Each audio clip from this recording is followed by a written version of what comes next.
When you feel a tic coming and you try to hold it back, it feels like the right thing to do. Like you're just trying to show control, like you got this. But what's actually happening is that we're making the tics worse. Because the harder you fight them, the more your brain learns to actually just push back. Most people think that stopping a tic is about willpower. What really helps is retraining the brain, and that's exactly what CBIT does, the Comprehensive Behavioral Intervention for Tics. Ooh, big term. It looks like tic suppression on the outside, but on the inside, it's actually rewiring your brain. Your brain's learning something new from this experience. I'm gonna break down exactly how this works, why your brain will thank you for it. And just to be clear, there's no shame in having tics. Some people treat them, some don't. It's your choice. You're cool if you wanna do the tics. You're cool if you wanna stop. You just be you, man. Let's start with what's really happening when you try to hold back this tic. You tense your muscles. You hold your breath, you mentally grit your teeth, you're just like, for a few seconds or even a minute, it might feel like you've won, but what your brain's doing is it's like building this urge. They call it the premonitory urge or tension. It's this uncomfortable buildup right before the tic. It gets stronger. Finally, you can't hold it anymore and the tic bursts out, and you're probably gonna do more than you would have if you just let the tic happen. That's what researchers call the rebound effect. Neurologically, the circuits in the brain that control movement, urges, I kind of think of it like a pressure cooker. It starts buzzing. Extra activity, something called the basal ganglia, which helps control movement, can't properly filter out these signals. The more your brain's just like, here, do something with me. We're gonna do a staring contest, okay? Gonna give you 2 seconds. 1, 2, open. See how long you can go. See how long you can go. How long can you go? I can feel it. What do you feel right now? I feel tension in my eyes. Okay, I have to blink. Oh, baby. So you can see my eyes watering right now. Here's what happens. I'm focusing so much on making sure that I don't blink that I blink. And then I don't just blink once, I blinked a few times to make up for the times that I was holding back that the staring. That urge, if you notice that right before, that is what people are feeling when they have these tics. Their brain's screaming at them. The only way for you to feel better is to do this tic. Maybe you're still keeping your eyes open. That's amazing.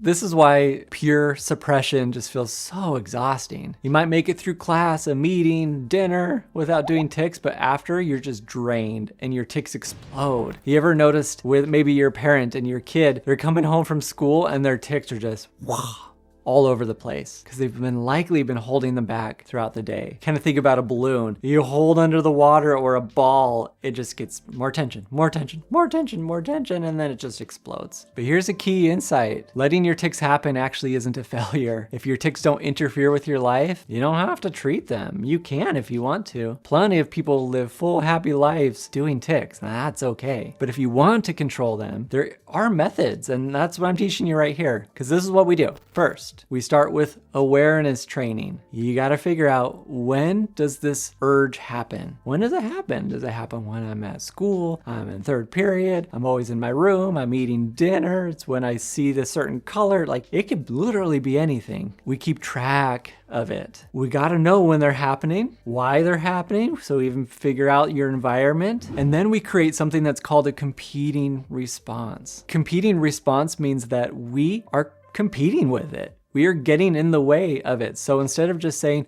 hold it back, we're saying, I'm going to compete. I'm going to use possibly the same muscle. So let's say it's my shoulder that goes up like this. And I keep doing this as a tic. Can I see that on camera? Yeah, there we go. Okay, my shoulder keeps going up like that. So I'm not just going to say, hold it back. I'm going to use the same muscle. We're often going to use the opposite motion of the muscle. So if my arm goes up, we're going to pay attention. We actually write it out. We pay attention exactly how my arm got up there. Was it my hand first that pushed it up? Was it my shoulder that went up and my neck kind of went to the side? We're going to pay attention to every little motion, and we're going to say, cool, let me use this muscle because that's the one that's being used for the tic. And I'm going to do the opposite motion. So if it's going up, I'm actually either going to just hold it straight. Maybe I push it down just a little bit. I don't want to push it really hard. I don't want to use all these muscles. I have to make it incompatible for the tic. I have to make it harder for it to do. You need to make it so it's not as obvious. Make it so I can do it anywhere. And can it be something that I can hold for at least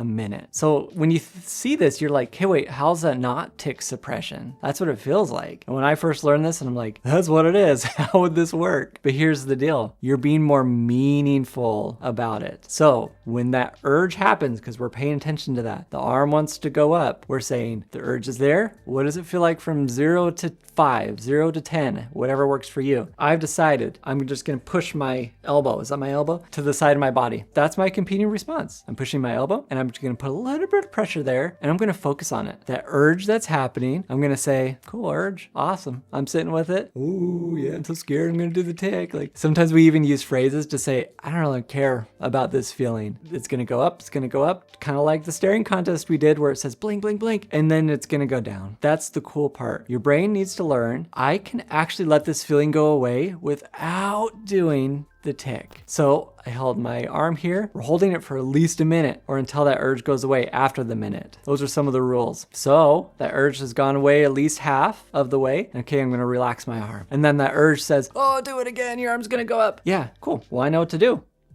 Elbow to the side, holding it in. I can do it anywhere. No one has to know what I'm doing. And I'm continuing to retrain my brain. So how do you do it with a vocal tick? So I've got air that's coming out when I do a vocal tick. So guess what? I'm going to do the opposite. I'm going to breathe in and I'm going to breathe out of my nose. I'm going to focus on that. Breathe in.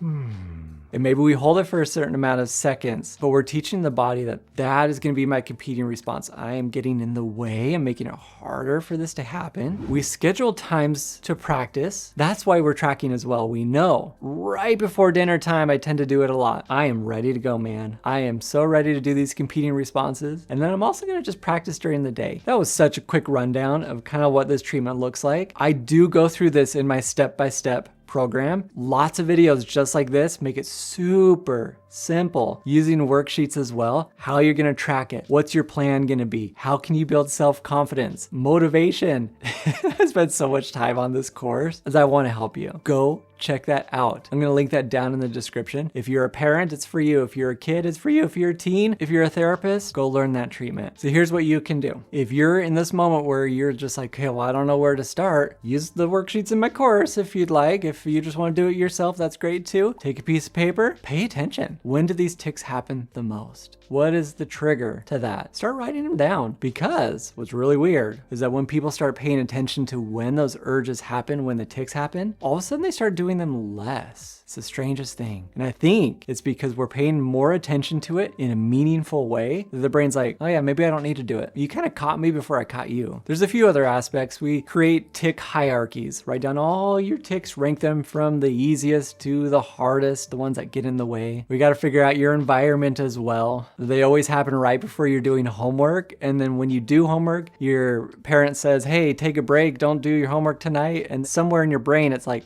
oh, I can get out of homework. Cool. I can get out of homework. So guess what? Next time you do homework, make sure all those tics happen a lot. Because if you do, you can get out of doing this. We got to figure out those moments as well, those consequences where the brain's like, ooh, man, you've primed me for these moments. We're going to be ready for those environmental changes. I help you figure that out in the course as well. So here's the takeaway. We don't want to suppress the tics. We want to use a competing response instead. Teach your brain. You might be thinking, okay, cool, I'm going to put my arm to the side and I'm going to have to hold that forever, and that's going to be the new tick. Nope.